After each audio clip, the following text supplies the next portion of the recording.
Hello everyone, this is Congrats here. Welcome back to the channel, guys, and I'm back with another episode on the eliminated end of season analysis for the NHL Stanley Cup Playoffs. This one's a little bit late, and I apologize for that, but this time I'm going to be talking about the LA Kings. The Kings were eliminated in the first round of the Stanley Cup Playoffs this year, once again to the Edmonton Oilers after losing game number 6.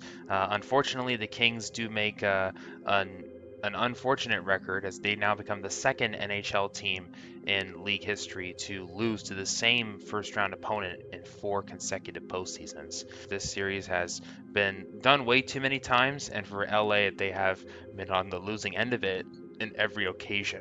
And unfortunately, the Kings were looking like that they were going to be a much different team this year. Considering that we've got the exact same end result, I think it's due that we do an end of season analysis of the LA Kings, how they got to this position, and why they failed in the playoffs. So, without further ado, let's get into it. So, let's start the season. Compared to previous postseasons, the LA Kings had always had a problem with goaltending and also a bit of a defensive issue. They finally moved on from Todd McClellan last season. They brought in Jim Hiller, who was their assistant coach. He's now their full-time head coach. They did make some massive changes in the offseason. For example, they got rid of Pierre-Luc Dubois and brought in Darcy Kemper from the Washington Capitals, who became their new netminder. They also got David Riddick as their new backup.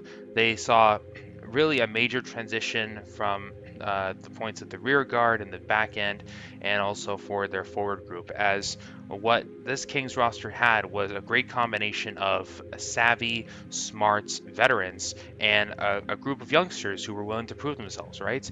On the young side of things, you've got like Quinn Byfield and Brant Clark, Jordan Spence, Arthur Kaliev, Alex Turcotte, etc., right? These guys were all up and coming players, or they've been in the league for a bit, and they're trying to really prove themselves and take that next step.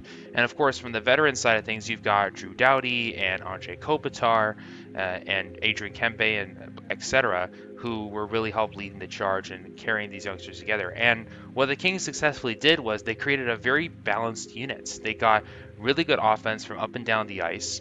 They did suffer from some injuries, but that did help the youngsters actually transition into the NHL a lot better. So you had guys like Brant Clark actually take on a heavier load during the season. And at the same time, from the goaltending side, Darcy Kemper was a fantastic goalie this year.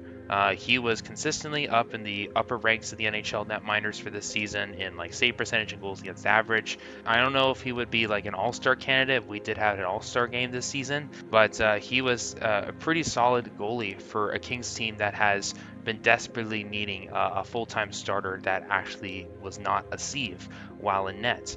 And for the Kings, that allowed them to have one of the better records in the NHL when it comes to defensive play, as their goals against average was relatively low compared to the league average. And at the same time, they were getting really good production. They maintained their position in the standings, and I think at one point they did have the lead in the Pacific Division, but then that fizzled out pretty quickly with the Vegas Golden Knights resurgence, and ultimately they finished as the second seed in the Pacific. So they technically improved on their regular season results from a year ago, but once again they got to play the Edmonton Oilers. Now, going into the postseason, I will agree with a lot of people that many thought that the Kings this year could finally take down the Oilers. They looked like that on paper.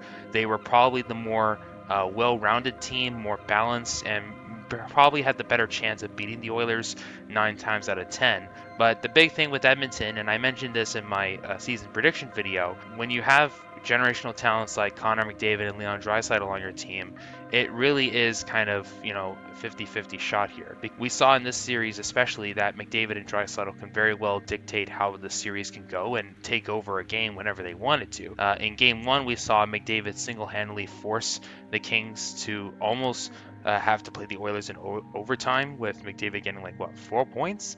So he was really good in that game. Of course, the Kings got lucky at the end. They were able to take advantage of a pretty underperforming Stuart Skinner. Skinner was just absolutely awful in this series, and the Kings were picking it apart in every game. After game two, it really showed that the Oilers had to turn to Calvin Pickard, and that's when things really turned around.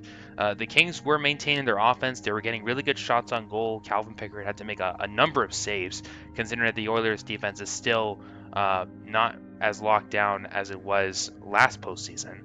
But you still got great performances from guys like McDavid and Draisaitl. They were also finally getting some stuff out of their guys at the bottom part of the lineup. So dudes like Matthias Janmark, Corey Perry, Connor Brown, they were starting to actually get a lot better as the series went on.